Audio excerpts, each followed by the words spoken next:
औज़ुबिल्लाहिमिनश्शैतानिर्रजीम बिस्मिल्लाहिर्रहमानिर्रहीम अस्सलामु अलैकुम वरहमतुल्लाहि वबरकातुहू। मोअज़्ज़िज़ नाज़रीन इकराम, बुज़ुर्गान क़ौम और मिल्लत,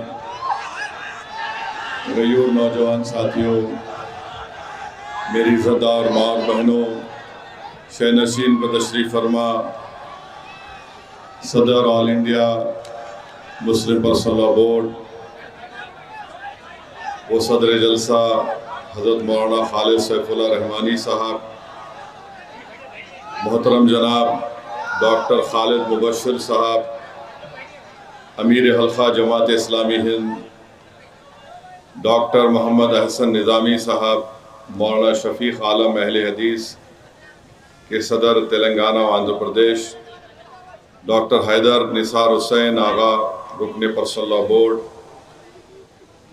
मौलाना नईम मज़हरी साहब, मौलाना ग़ियास अहमद रशादी साहब, मुफ्ती ज़ुबैर अहमद ख़ासमी साहब, मुफ्ती मोहम्मद उमर आबिदीन ख़ासमी साहब, सेक्रेटरी ऑल इंडिया मिली कौंसिल डॉक्टर मतीनुद्दीन साहब, TRS के क़ायद जनाब सोहेल साहब, प्रोग्राम के कन्वीनर मौलाना मोहम्मद फसीउद्दीन ख़ासमी साहब, जनाब अब्दुल जलील खान साहब,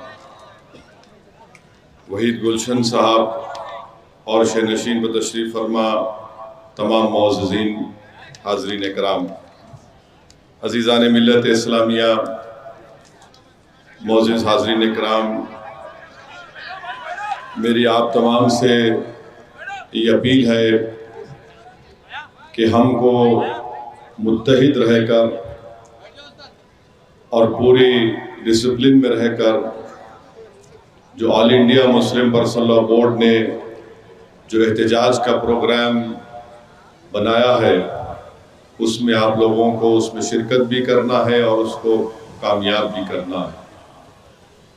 और अगर हम ये चाहते हैं कि ये वफ़ का क़ानून जो BJP की हुकूमत ने अपनी अददी ताकत की बुनियाद पर इसको बनाया है, ये क़ानून हमारी आइन, हमारे संविधान के फंडामेंटल राइट्स के ख़िलाफ़ है। और अगर आप ये चाहते हैं कि हम हुकूमत को इस बात पर मजबूर करें कि इस क़ानून को वापस लें, तो मैं आपको सिर्फ एक ही मिसाल देकर अपनी बात को इख्तिताम की तरफ लेकर जाऊंगा। कल शाम में इसी ग्राउंड पर जब मौलाना फसीउद्दीन ख़ासमी साहब को, अब्दुल जलील साहब को और यहाँ के तमाम ऑर्गेनाइज़र्स को मालूम हुआ कि इस जलसे का परमिशन कैंसिल किया जा रहा है, तो यहाँ पर आप लोग आकर बैठ गए थे और आपने यहाँ पर बैठकर मीडिया के सामने कहा कि हम रात में यहीं सोएंगे और कल जलसा यहाँ पर होगा। तो ये इसी मिजाज को पैदा करना है, इसी मिजाज को पैदा करना है, इसी जिद पर हमको कायम रहना है कि जब तक कानून वापस नहीं हटेगा हम मैदान छोड़ने वाले नहीं हैं। आपने एक छोटी सी, आप तमाम लोग कल शाम में आकर यहाँ पर बैठ गए तो इजाज़त आपको मिल गई और आज जलसा हो गया अल्हम्दुलिल्लाह। अगर यही मिजाज पूरे भारत के गयूर मुसलमानों का होगा तो यकीन जानिए इस सरजमीन पर, हमारे मुल्क में ऐसे करोड़ों सेकुलर हिंदू भाई बहन भी हमारे साथ आकर ठहरने के लिए तैयार हो जाएंगे। मगर याद रखिए ये लड़ाई हमारी है। हमको एक मिजाज पैदा करना पड़ेगा कि हम जब तक ये कानून वापस नहीं लिया जाएगा हम मैदान नहीं छोड़ने वाले हैं। चाहे वरंगल का इस्लामिया ग्राउंड हो या भारत जो हमारा वतन अजीज हो, हम मैदान नहीं छोड़ेंगे। हुकूमत को कानून वापस लेना पड़ेगा। और हम ये इसलिए कह रहे हैं कि ये कानून हमारे आइन के खिलाफ है। हमारे ये जलसे जो all India Muslim personal law board की तरफ से मुनक्कद किए जा रहे हैं, ये किसी समुदाय या किसी मज़हब के खिलाफ नहीं है।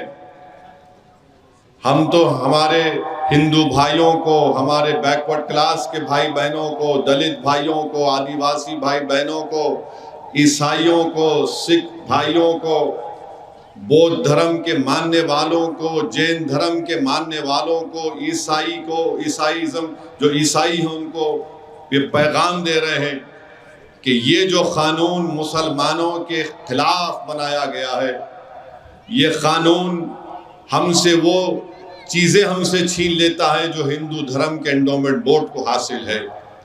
ये जो वक्फ का तरमीमी कानून बनाया गया, जो सिख धर्म के मानने वालों को जो सहूलतें हैं, जो उनको इख्तियारात है, वो भारत के मुसलमानों को नहीं मिल रही है।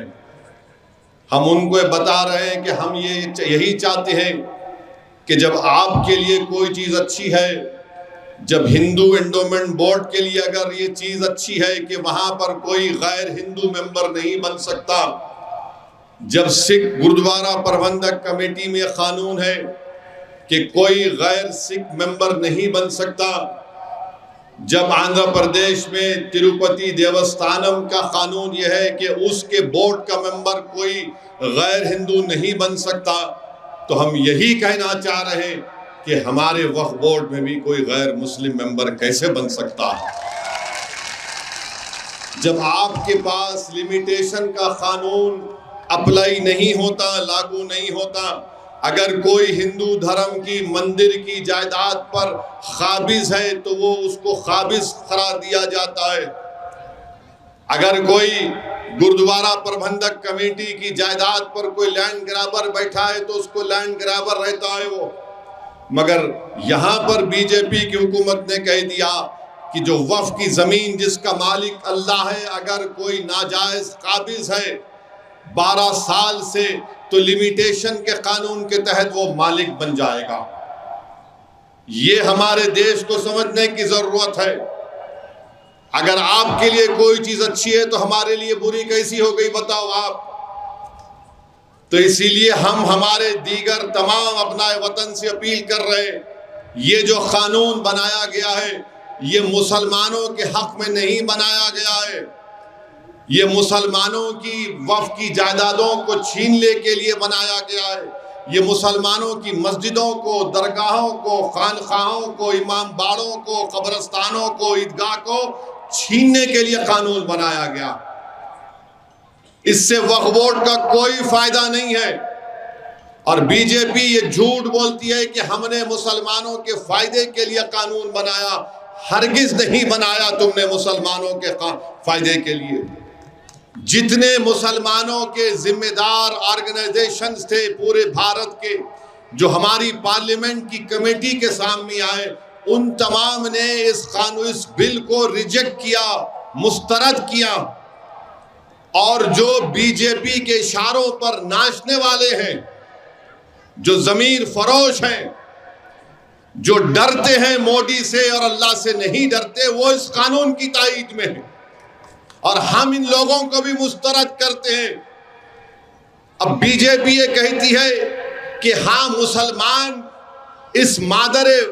ये देश उनके लिए मादर वतन है, मगर ये देश उनके लिए मुबारक नहीं है, होली लैंड नहीं है। तो हम उन लोगों से कहना चाह रहे हैं कि आप वरंगल के किले में आओ, यहाँ पर खुश महल है और कुंडा मस्जिद है जो 1330 की बनाई गई है।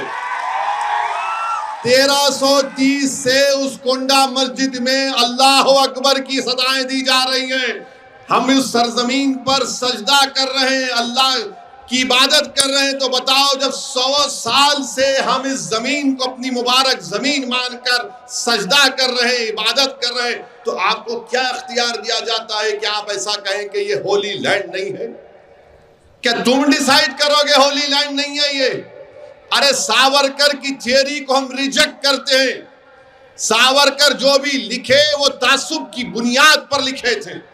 आरएसएस जो कुछ कहती है वो तासुब की बुनियाद पर कहती है। आरएसएस की जो किताबें हैं, आरएसएस के सरसंचालक के जो बयानात है, वो भारत के संविधान के खिलाफ है और हमेशा रहेंगे। मस्जिदें हैं, तारीख है हमारी, और आप कहते हैं कि मादरे वतन के हैं मगर होली लैंड नहीं। तो मेरे अजीज दोस्तों और बुजुर्गों, ना हमको झुकना है, ना हमको डरना है, बल्कि पुरअमन तरीके से हमको अपने इस एहतजाज को जारी रखना है। जब तक कानून वापस नहीं लिया जाएगा, भारत के 20 करोड़ मुसलमान एहतजाज करेंगे, पुरअमन एहतजाज करेंगे। जब तक कानून वापस नहीं लिया जाएगा, चाहे वारंगल हो, चाहे हिंदुस्तान का कोई गांव और शहर हो, वहां पर मुसलमान अपने हिंदू भाइयों के साथ, दलित भाइयों के साथ, आदिवासी भाइयों के साथ, सिख धर्म के मानने वालों के साथ, किसानों के साथ खड़े होकर इस काले कानून के खिलाफ एहतजाज करेगा। और बार बार हमारे वजीर आजम अपने भाषण में कहती हैं कि अब्दुल पंचर बनाता है। सुनो वजीर आजम, अब्दुल जरूर पंचर बनाता है, अब्दुल गयूर है, और अब्दुल आपके दोस्त मिस्टर मुकेश की तरह एक यतीम खाने पर अपना महल तामीर नहीं किया जो आपके दोस्त ने मुंबई में तामीर किया था। अब्दुल जरूर पंचर बनाता है, मगर अब्दुल किसी की जमीन पर अपना घर नहीं बनाता। और प्रधानमंत्री कहते हैं कि अब्दुल गरीब है। अरे प्रधानमंत्री, गरीब तो अब्दुल के साथ राम भी है। अब मुकेश तो दौलतमंद है, मगर हिंदू भाई भी गरीब है, क्योंकि भारत के बैंक सिर्फ आपके दोस्त को लोन पे लोन दे जाते हैं। आप बताइए, अब्दुल पंचर बनाता है और प्रधानमंत्री बोलते गरीब है। आपकी हुकूमत ने 11 साल में भारत की अक़लियतों को जो प्री मैट्रिक स्कॉलरशिप मिलता था, खास तौर से मुसलमानों को, उसने आपने खत्म कर दिया। सिर्फ 9वीं और 10वीं जमात से आपने उसका कानून बनाया, जबकि दुनिया जानती है कि मुसलमानों में drop out rate pre primary और प्राइमरी लेवल पर होता है। आपने मौलाना आजाद फेलोशिप खत्म कर दी ताकि कोई अक़लियती और खास तौर से मुसलमान बच्चे डीफिल और पीएचडी ना कर सकें। आपने पोस्ट मैट्रिक स्कॉलरशिप में इजाफा नहीं किया। जो यूनिट कास्ट के पैसे मिलते हैं वो 2008 से वही है, उसको इजाफा नहीं हुआ। और फिर प्रधानमंत्री कहती है, बीजेपी कहती है, आरएसएस कहती है, नायडू कहती है, नीतीश कुमार, चिराग पासवान, कुमारस्वामी ये कहती है कि हमने कहा कि इस कानून में पसमानदा मुसलमानों को भी हिस्सा मिलना चाहिए। चलिए, आपकी बात को हम सुन लिए, मानते तो नहीं, मगर आप ये बताओ, तुम्हारे पास एक मुसलमान मिनिस्टर नहीं है? 240 तुम्हारे पास एमपी हैं बीजेपी वालों, तुम्हारे पास एक मुसलमान मिनिस्टर नहीं है। कभी अपने गिरेबान में झांक कर तो देखो। और अगर तुम ये कह रहे हो तो जिसको हक नहीं मिल रहा उसको हिस्सा मिलना चाहिए, तो फिर तुम मुसलमानों के जो पसमानदा मुसलमान उनके रिजर्वेशन के खिलाफ क्यों हो? जब तुम मोदी ये कहते हैं कि जिसको हिस्सा नहीं मिल रहा उनको हिस्सा मिलना चाहिए, तो भारत की इंटेलिजेंस में सिर्फ एक मोहतरमा ऑफिसर है मुसलमान और कोई नहीं है। डालो उसमें, क्यों नहीं डालते उसमें? आप बताओ क्या पोजीशन है? आप नहीं बता पाएंगे। यह कानून सिर्फ इसलिए लाया गया ताकि हमारी जायदादों को छीन लिया जाए। लिमिटेशन एक्ट अप्लाई होगा तो जो कल तक काबिज है वो मालिक बन जाएगा। और मोदी जी कहते हैं, बीजेपी कहती है कि वक्फ वाल औलाद उस वक्त तक नहीं होगा जब तक के अगर कोई बच्ची का हक उसमें नहीं मारा जा रहा है। हम प्रधानमंत्री से ये अपील करना चाह रहे हैं, आपको मुस्लिम बेटियों से इतनी हमदर्दी अगर पैदा हो रही है तो फिर वो बच्ची की जो अस्मत रेजी की गई थी गुजरात में जब आप मुख्यमंत्री थे, उसको भी अपने घर में बुलाओ, चाय पिलाओ और बोलो बेटी मैं तेरे साथ हूं। बिल्किस बानो से मोहब्बत नहीं, मगर वक्फ औलाद में बच्चों का हक नहीं मारना चाहिए। ये कौन सा कानून है बताइए आप। हमारे हिंदू भाई जानते हैं कि उनके सेल्फ एक्वायर्ड प्रॉपर्टी में अगर किसी हिंदू भाई के 2 बेटियां हैं और 1 बेटा है, और वैसे एक मुसलमान की 2 बेटियां 1 बेटा है, तो हमारे हिंदू भाई की जो सेल्फ एक्वायर्ड प्रॉपर्टी है वो विल के जरिए अपने 2 बेटियों को छोड़कर अपने 1 बेटे को अपनी पूरी जायदाद दे सकता है। कानून इसकी इजाजत देता है। और अगर मुसलमान कोई बाप या मां अपने 2 बेटियों को छोड़कर 1 बेटे को देना चाहती है तो हम नहीं दे सकते, 1/3 से ज्यादा नहीं दे सकते। आप विल पावर का इख्तियार नहीं निकालेंगे। और आप हमसे कह रहे हैं कि अगर तुम अल्लाह के नाम पर जायदाद दे रहे हो तो बच्चों का हक नहीं मारा जाएगा। अरे मैं अल्लाह को दे रहा हूं, अल्लाह को मालिक बना रहा हूं, तो कहां बेटी, कहां बेटा, कहां रिश्तेदार, कहां मां, कहां बाप का हिस्सा। मगर मोदी जी बोले नहीं, ऐसा नहीं कर सकते, शरीयत इजाजत दे रही है। मगर आप कह रहे हैं कि नहीं हो सकता। और फिर इसमें यह कानून बना दिया गया, वक्फ इवैक्यू प्रॉपर्टी है, हजारों एकड़ वक्फ इवैक्यू प्रॉपर्टी उत्तर प्रदेश में, हरियाणा में, पंजाब में। अब वो पूरी निकल गई, अब गवर्नमेंट उसकी मालिक बन गई। वक्फ इवैक्यू प्रॉपर्टी नहीं है, अब गवर्नमेंट के हाथ में आ गई। अब जो गवर्नमेंट के हाथ में आ गई तो कल गवर्नमेंट बोलेगी नहीं, यहां पर आप नमाज नहीं पढ़ सकते, ये गवर्नमेंट की प्रॉपर्टी है। इस कानून में सेक्शन 3D बनाया गया, जो पूरी पार्लियामेंट में इत्तेफाक से अल्लाह ने मुझे ही मौका दिया उसके बारे में बोलने के लिए। और क्या है कानून? वो कानून ये है कि अगर कोई आसार कदीमा के तहत प्रोटेक्टेड और एंशिएंट मॉन्यूमेंट है तो वक्फ नहीं होगा, उसका मालिक ASI होगा, आसार कदीमा होगा। कैसे होगा बताइए आप? आसार कदीमा पहले आया या फिर यहां पर वरंगल की कोंडा मस्जिद पहली आई? बताओ आप। कोंडा मस्जिद पहली आई थी ना, मक्का मस्जिद पहली आई। आसार कदीमा तो अंग्रेजों के जमाने बनाया गया। तो मोदी जी बोले नहीं, वक्फ नहीं होगा, आसार कदीमा उसका मालिक होगा। क्यों करना चाहते हैं? ताकि ज्ञानवापी और काशी की मस्जिदों को जब ASI के हवाले कर दिया जाएगा तो फिर खत्म हो गया किस्सा। वो ASI वाले बोलेंगे कि नहीं, अब आपकी नमाज पढ़ने से हो सकता मस्जिद में कुछ हो रहा, या तो आप सूरज के तुलू और गुरूब के दरमियान में ज़ोहर और मगरिब की नमाज, ज़ोहर और असर पढ़ लो, या फिर जुमे की एक नमाज पढ़ लो, या नहीं याद बंद कर देंगे। ये 3D का कानून बनाया गया। 2C का कानून बना दिए, सेक्शन 2C के जितने भी ट्रस्ट इस कानून से पहले और बाद में थे, मोदी जी ने खामखा हमारे बोरी मुसलमानों के कंधे पे रखकर तोप चला दी और कहा कि बोरी मुसलमानों के लिए, जबकि आपने ऐसा कानून बनाया कि बोरी मुसलमान तो बोल रहे थे कि हमको मत रखो इस कानून में, क्योंकि उन शिया का एक हिस्सा है, उनके पास दाइल मुतलक का एक कंसेप्ट है, उसके खिलाफ जाता है कानून ये। मगर मोदी जी ने कहा आओ बोरी भाइयों, तुम्हारे कंधे के रख पर तोप चलाऊंगा, फायदा मुकेश को करना है, तुमको नहीं करना।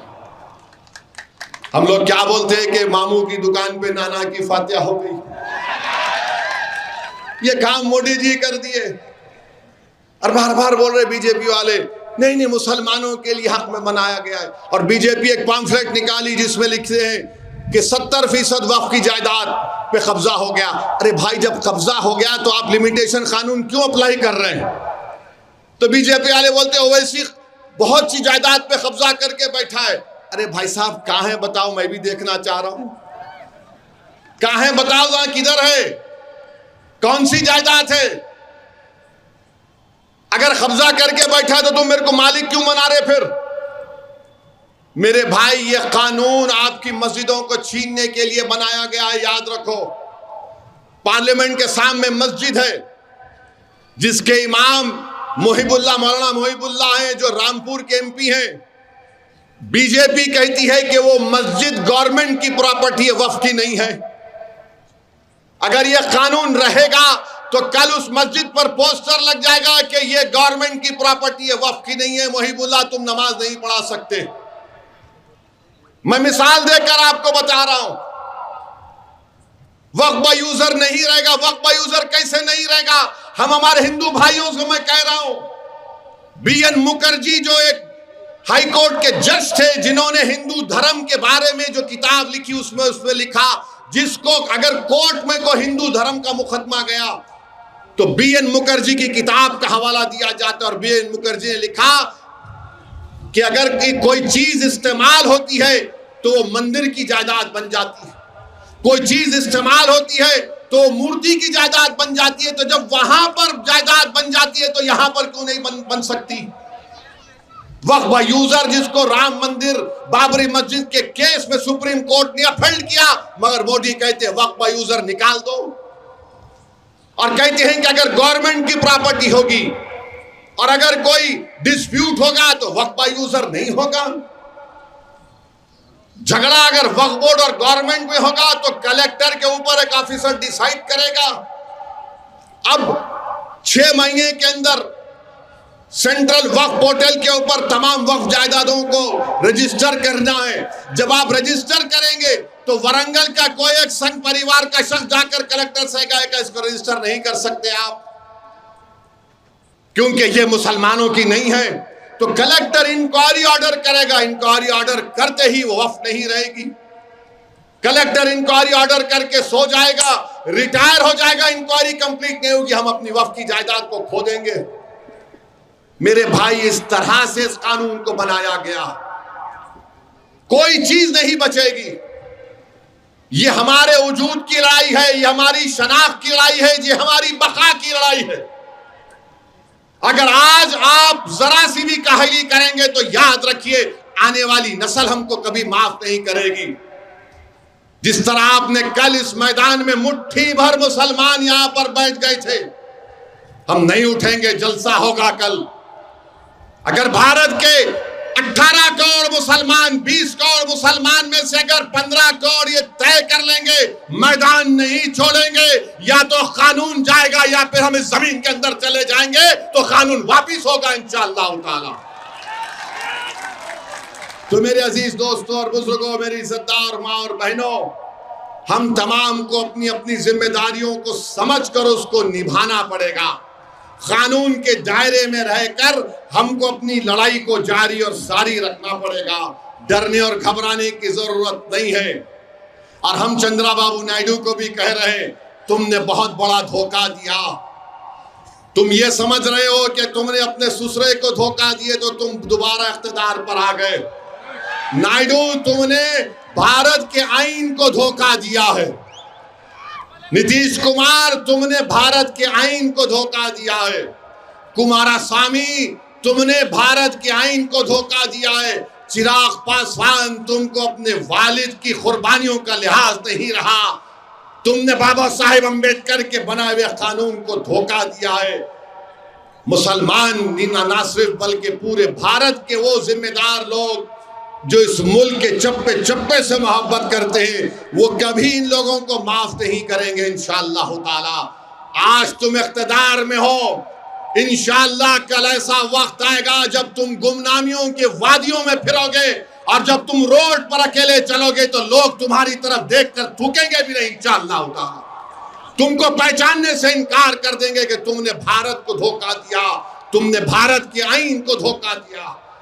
ये कानून जो सिर्फ मुसलमानों के खिलाफ नहीं, अम्बेडकर के बनाए हुए कानून और आईन के खिलाफ बनाया गया। तो मेरे अजीज दोस्तों और बुजुर्गों, हम इस जलसे से हमारे वजीर आजम को एक पैगाम ये भी देना चाहते हैं।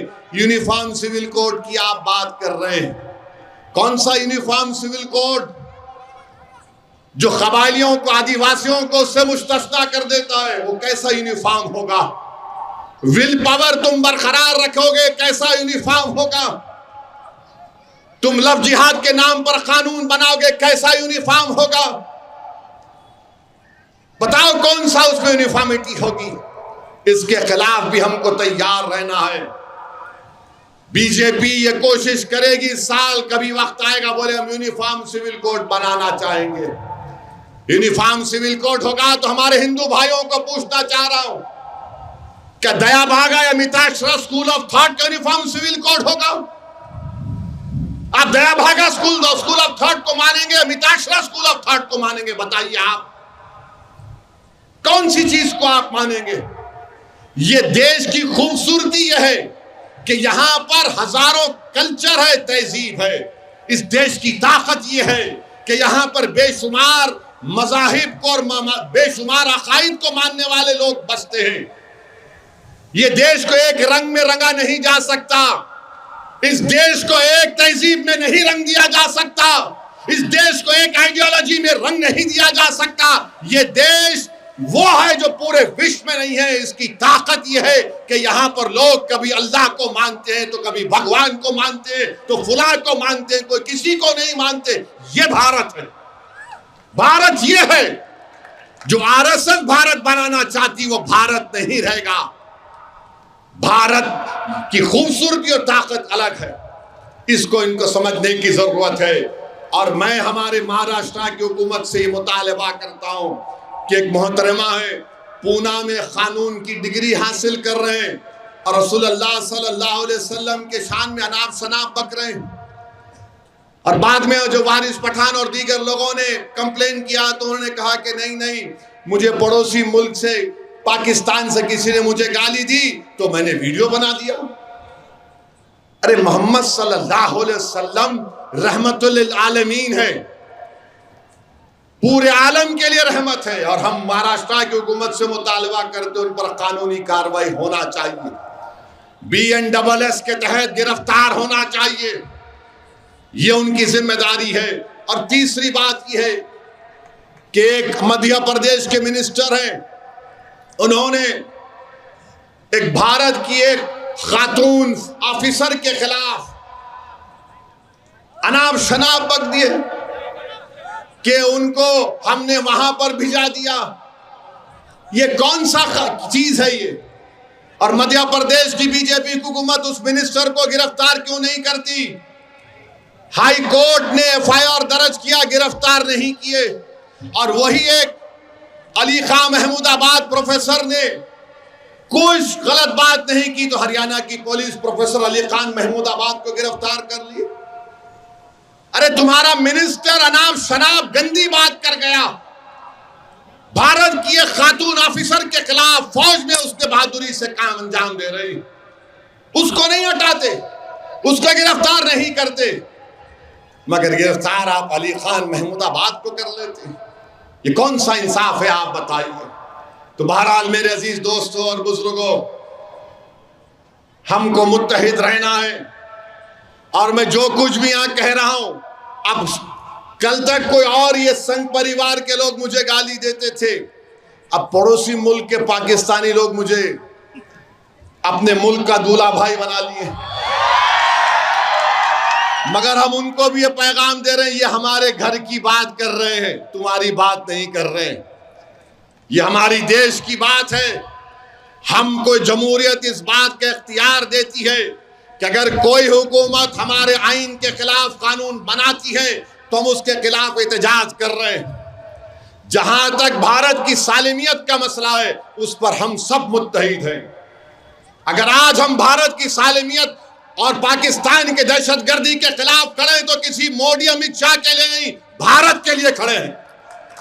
हम शख्सियतों के लिए नहीं खड़े, इस देश के लिए खड़े हैं। पहले भी खड़े थे, आज भी खड़े और कल भी खड़े रहेंगे, क्योंकि इस देश की आजादी में सबसे पहले अगर किसी ने अपना खून बहाया तो हमारे गय्यूर उलमा इकराम ने बहाया था। अंग्रेजों के खिलाफ अगर किसी ने जिहाद का फतवा दिया तो हमारे उलमा इकराम ने दिया। और आज वही उलमा इकराम आपसे अपील कर रहे हैं कि कानून काला कानून है, मुत्तहिदा तौर पर हमको इस कानून के खिलाफ खड़े होना है और पुरअमन तरीके से एहतजाज में हिस्सा लेना है। हम अल्लाह से भी दुआ करते रहे कि अल्लाह सुब्हानहू तआला हमारी इन कोशिशों को अल्लाह कामयाब कर दे, अल्लाह हमारी इन कुर्बानियों को कबूल फरमाए। क्योंकि याद रखो, वफ़ का मालिक अल्लाह है और मस्जिद अल्लाह का घर है। हम अल्लाह की मखलूक हैं, जमीन और आसमान का खालिक अल्लाह है। जिस चीज का मालिक रब्बे कायनात है, जिस मस्जिद को हम अल्लाह का घर बोलते हैं, अगर हम उसकी हिफाजत के लिए नहीं खड़े होंगे तो तुम में क्या गीरत बाकी रहेगी? तुम तो फिर एक चलती फिरती लाश बन जाओगे। जिंदगी का अगर सबूत देना है, मिली गीरत का अगर सबूत देना है, अगर इस आइन को, संविधान को बचाना है, भारत को मजबूत करना है, भारत को विकसित भारत बनाना है, तो यहां पर कोई ऐसा कानून, कोई हुकूमत नहीं बना सकती जो किसी के मजहब के खिलाफ जाता, जो किसी भारत के आइन के फंडामेंटल राइट्स के खिलाफ जाता। तो हम पहले भी कह चुके हैं, आज भी कह रहे हैं, इस काले कानून को मुस्तरद करते हैं। क्या आप इस काले कानून को मुस्तरद करते हैं? क्या आप वक्फ के इस बिल को रिजेक्ट करते हैं? अगर रिजेक्ट करते हैं तो अपना सेल फोन खोल के लाइट की बत्ती जलाइए, ताकि बीजेपी आरएसएस के दिमाग की बत्ती जले। जलाइए सेल फोन। पूरे वरंगल में देखो, यहां पर आज इस्लामिया ग्राउंड में सेल फोन की लाइटें खुल गई है जो इस कानून को रिजेक्ट करती है। नारा लगाइए, नारे तकबीर, नारे तकबीर, नारे तकबीर। भारत, भारत। सलाम अलैकुम। नमस्कार, मैं हूं मानक गुप्ता। अगर आपको हमारा ये वीडियो पसंद आया हो तो इसे लाइक और शेयर जरूर करें, और हाँ, हमें सब्सक्राइब और फॉलो करना ना भूलें ताकि आप देश और दुनिया की कोई खबर मिस ना करें। तो जुड़े रहिए हमारे साथ और देखते रहिए News 24।